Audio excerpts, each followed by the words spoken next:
नमस्कार बंधु। योगाचार्य डॉक्टर गोपाल वर्मा का आपको प्रणाम। आज की प्रवचन बेला में हम आपको लिए चलते हैं श्री आर के सिन्हा जी के पास, जो आज एक बहुत ही अहम विषय पे, जो गीता का विषय है, उस पर चर्चा करने जा रहे हैं। और आपको बताते हुए हमें बड़ा हर्ष हो रहा है कि ये विषय है कर्मण्य बाधिकारस्ते माँ फलिषु कदाचन। हम सब इसको बहुत अच्छी तरह जानते हैं, सुनते हैं, मनन करते हैं। आज इस पर थोड़ा विश्लेषण करते हुए बात करेंगे सिन्हा साहब कि इसमें हम और इसे कैसे इफेक्टिव बनाएं। ये हमारे जीवन में जो अभी तक काम नहीं आ पाया श्लोक, अब तुरंत काम आएगा हमारे जीवन को सफल बनाए। हमें आपको बताते हुए बड़ा हर्ष हो रहा है कि सीमांत रवि साहब, जो ऑस्ट्रेलिया सिडनी से हैं, उन्होंने हमें फरमाइश भेजी इस विषय पर चर्चा करने के लिए। और हमें ये विषय भी अच्छा लगा और हम उनकी इस चर्चा पे गौर करते हुए हमने आर के सिन्हा जी से निवेदन किया कि आज वो इसी विषय पर बात करें, ताकि सिडनी में बैठे हमारे श्रोता सुन सकें कि इंडिया में आज भी हम गीता के श्लोक को सार्थक रूप देने में समर्थ हैं। इन्हीं विषय के साथ आपसे निवेदन है कि आप हमारे इस YouTube चैनल को सब्सक्राइब, लाइक और शेयर अवश्य कर लीजिए, अगर अभी तक आपने नहीं किया है। धन्यवाद। Thank you. धन्यवाद वर्मा साहब, धन्यवाद डीपी सिंह साहब और हमारे बच्चे और आदरणीय भाभी जी। आप सभी लोग इस परिचर्चा में हमेशा साथ दे रहे हैं और एक नए विषय पर हम लोग चर्चा करते जा रहे हैं। उसका मुख्य कारण सिर्फ इतना ही हो रहा है, जो मैं आपसे मुखातिब हो रहा हूँ, आपसे जो इंटरेस्टेड हूँ, आपसे बात करने की, खास करके मैं इंटरेस्टेड हूँ छोटे बाल गोपालों से। क्योंकि संस्कृति जो है हमारी क्या थी, हमारी धरोहर क्या थी, हमारी संपत्ति क्या थी, हमारा ज्ञान क्या था, ये अगर बहुत ज़्यादा ज़रूरत है तो आज के नवयुवक को ज़रूरत है। हमारी पुरानी विरासत ख़त्म हो चुकी है। हमें एक नए सिरे से अपनी बची खुची धरोहर को बटोर करके और उसके ऊपर खड़ा होना है। तो आइए आज फिर हम लोग एक चर्चा करते हैं। मैं are K Sinha, x general manager coal India, आपके रिटायरमेंट के बाद मैंने ये बीड़ा उठाया है कि हम अपने छोटे छोटे बच्चों में भारतीय संस्कृति को फिर से लाएंगे, छोटी छोटी कहानियों के माध्यम से लाएंगे, छोटे छोटे उदाहरणों के माध्यम से लाएंगे।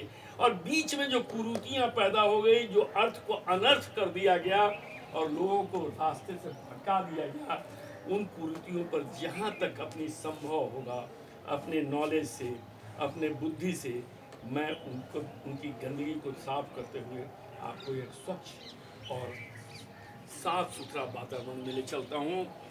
दो चीज़ों पर मैं बहुत गहन अध्ययन किया।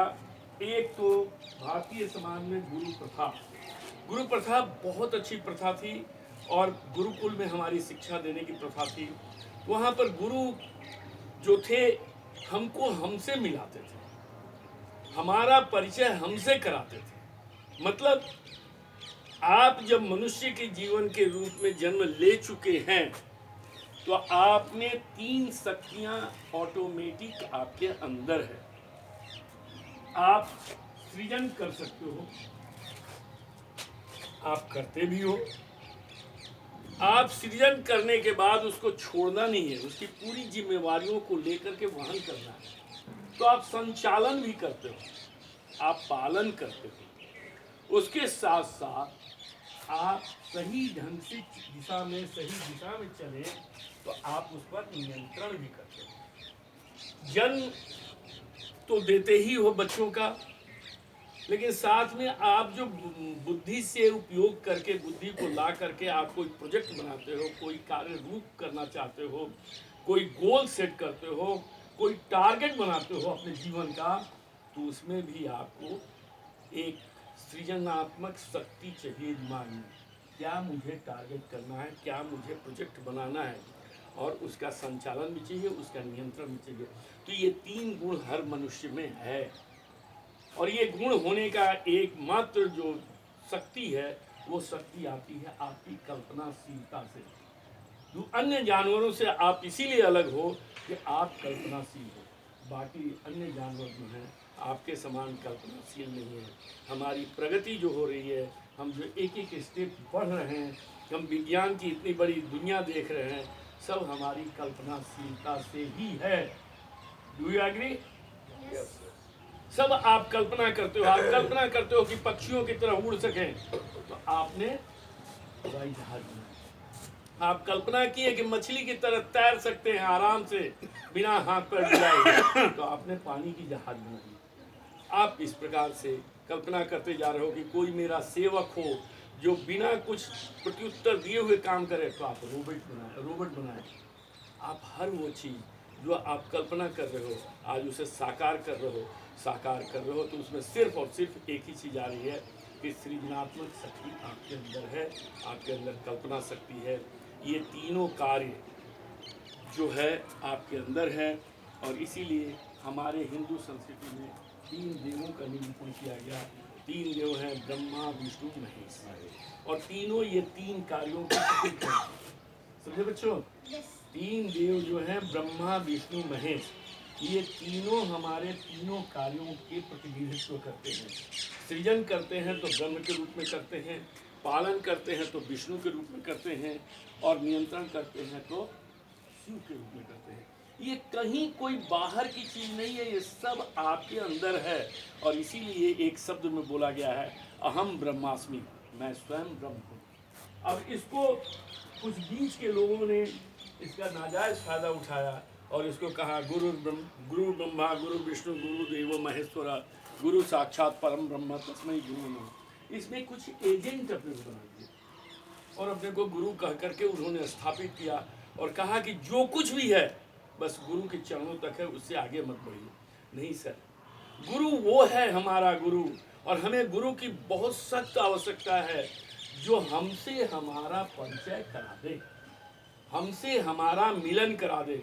मीन्स मेरा गुरु वो है जो हमारे अंदर के ब्रह्म को जगा दे, ब्रह्म से भेंट करा दे, हमारे अंदर के विष्णु से भेंट करा दे, हमारे अंदर के महेश से भेंट करा दे। और ये 3 देव जो हैं, इन्हीं को 3 शक्तियों से भी जोड़ा गया। सृजन जो है, जन्म जो है, वो बिना बुद्धि के नहीं हो सकता है, इसलिए ब्रह्मा के साथ सरस्वती को जोड़ा गया।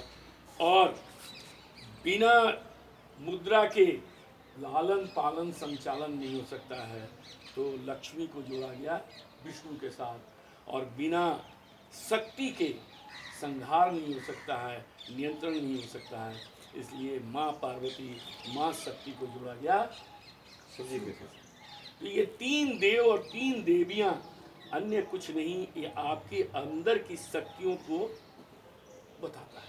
इसी तरह से एक और लाइन है, गीता का लाइन जो आज का विषय है, कर्मण्येवाधिकारस्ते मा फलेषु कदाचन।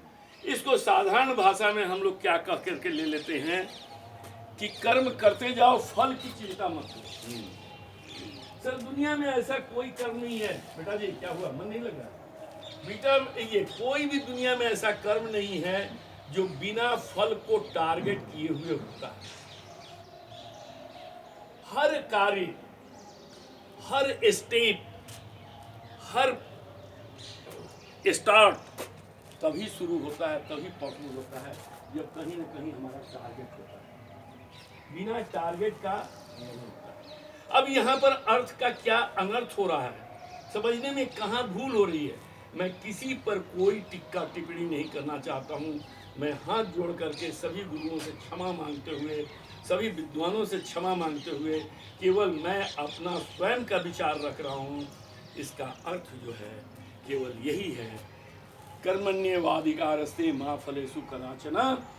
कर्म करने का अधिकार आपका है, फल आपके हाथ में। Do you understand? कर्म करने का अधिकार आपके हाथ में है, फल का अधिकार आपके हाथ में नहीं।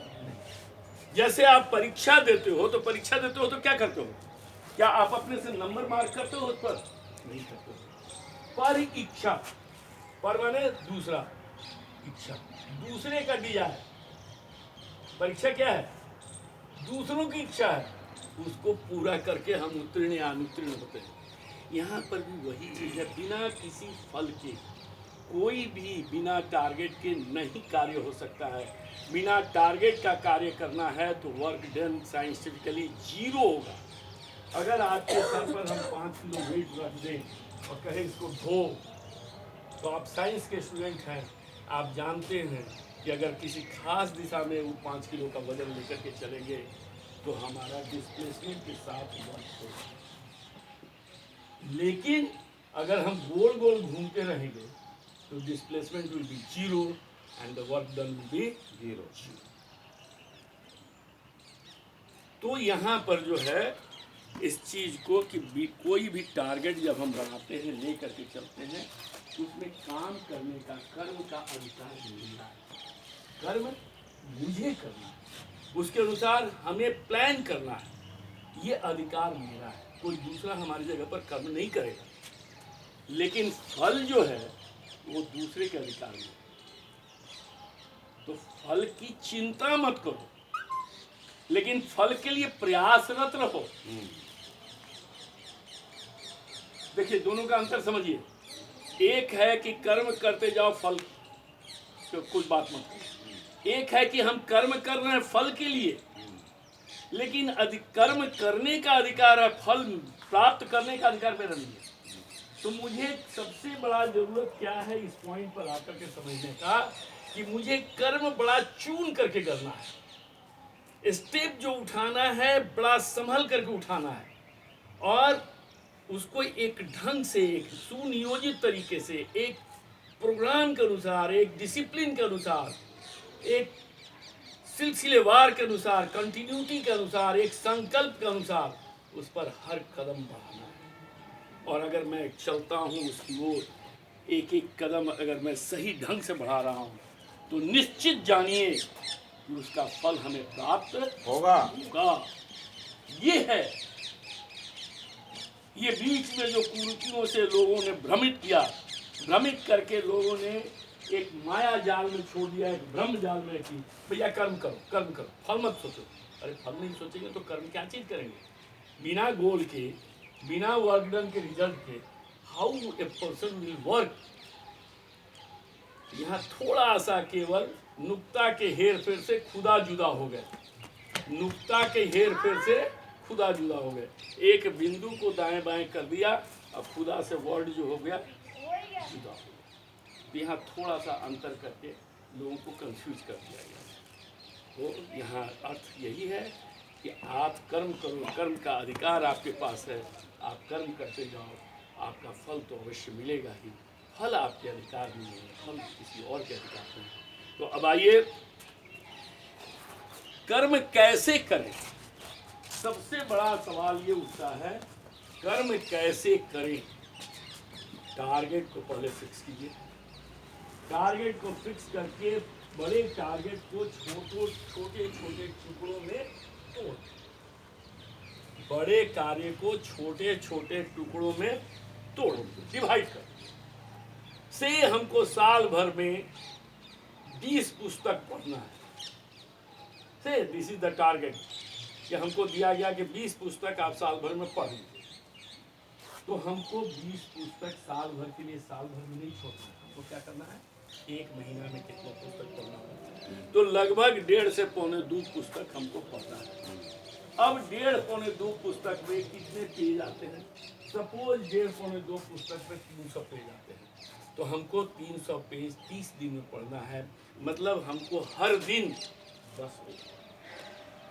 अगर हम सिंसियरली इस पर लग जाएं कि हम 10 पेज क्या 12 पेज वो पढ़ेंगे, 2 पेज एक्स्ट्रा पढ़ेंगे, तो हमारा कोई इमरजेंसी काम आ गया जिस दिन हम पढ़ नहीं पा रहे हैं, तो उस दिन ये 2 पेज का एडवांस जो है वो हमको उस गैप को पूरा कर देगा। तो सिंसियर बनिए टारगेट में, सिंसियर बन के उसको छोटे टुकड़ों में तोड़िए।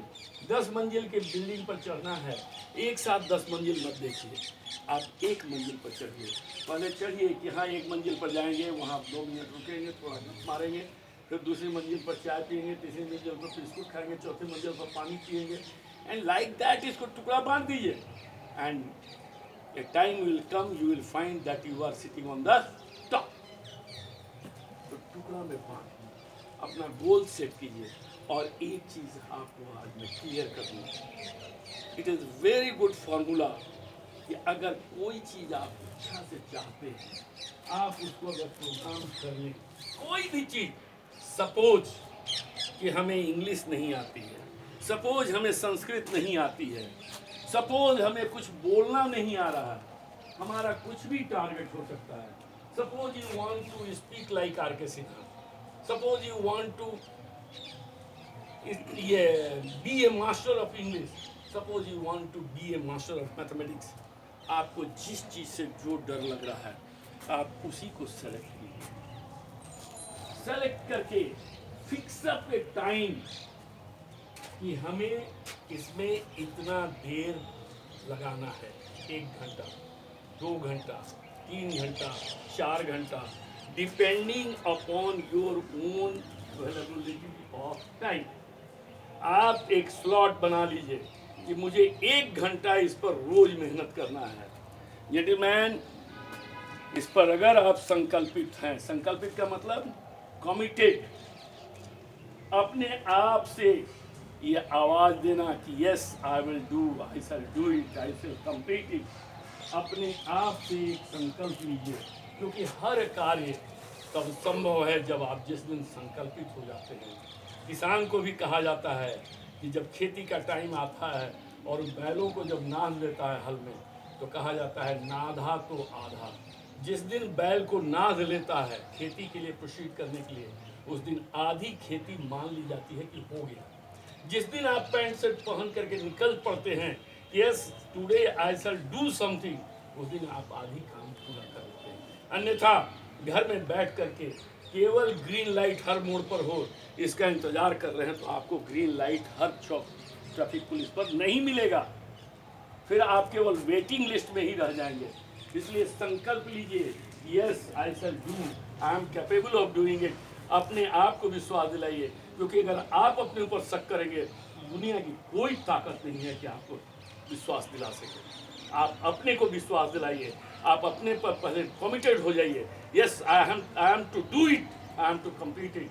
फिक्स ए टारगेट, 1 घंटा में कुछ करूँगा, तो उसका टाइम फिक्स कीजिए। 8 बजे सुबह में करूँगा, 9 बजे दिन में करूँगा, 12 बजे दिन में करूँगा, 6 बजे सुबह करूँगा, जो भी हो पूरी ईमानदारी के साथ, पूरी लगन के साथ, पूरी मतलब रिलीजियसली, धार्मिकता के वे में भी, कि अगर 6 बजे हम करना है कि मैथ बनाने बैठना है, तो 1 घंटा हम केवल मैथ ही पढ़ें। 1 घंटा अगर पढ़ना है तो केवल इंग्लिश ही पढ़ें, और उसको टारगेट को ब्रेक कर दीजिए, छोटा में चैप्टर को छोटे छोटे टुकड़ों में बांध दीजिए। और gentleman, it is a very good formula. If you are going to spend 100 hours continuous in a phase manner, in a routine manner, continuously, repeatedly, you will be the master of that thing. जीवन का जो भी target हो उसे set करें, उसे set करके time fix करें, टाइम फिक्स करके उसके अनुसार ईमानदारी के साथ, पूरी कर्तव्य परायणता के साथ हर दिन उस समय पर उस कार्य को करने बैठ जाएं। जितना आपने प्री डिटरमिन कर लिया है, 1 घंटा देंगे, 2 घंटा देंगे, उस घंटे में से 1 मिनट भी नहीं निकलना चाहिए। जितने काम उसके बीच में आ रहे हैं सबको केप्ट असाइड, उसको बोल दीजिए कि हम बाद में करेंगे, पहले ये मेरा अपना काम करना है। Be strict to your sankalp, be strict to your work. अगर देखें तो ये 100 मिनट ये आवर फार्मूला जो है, ये बहुत बड़े विद्वान जितने भी देश में हुए हैं, विदेशों में हुए हैं, इस सृष्टि में हुए हैं, सभी का ये 100 आवर्स फार्मूला बहुत ही सफल रहा है। आप भी डेफिनेटली सफल होंगे अगर आप इसमें करेंगे तो आइए एक बार फिर से हम लोग गीता के पाठ को दोहरावें। कर्तव्य क्या है? कर्तव्य कर्मण्येवाधिकारस्ते मा फलेषु कदाचन। मतलब कर्म करने का अधिकार हमारा है, फल किसी और के अधिकार में है। इसलिए कर्म करते जाइए, कर्म परायणता में कमी न हो, कर्म के लगन में कमी न हो, कर्म में कोई बेईमानी न हो, कर्म ईमानदारी से हो, कर्म संकल्पित मन से हो, तो निश्चय ही फल भी आपको आपके अनुसार ही, आपके अनुकूल ही, आपके मनो अनुसार ही मिलेगा। धन्यवाद। बहुत बढ़िया।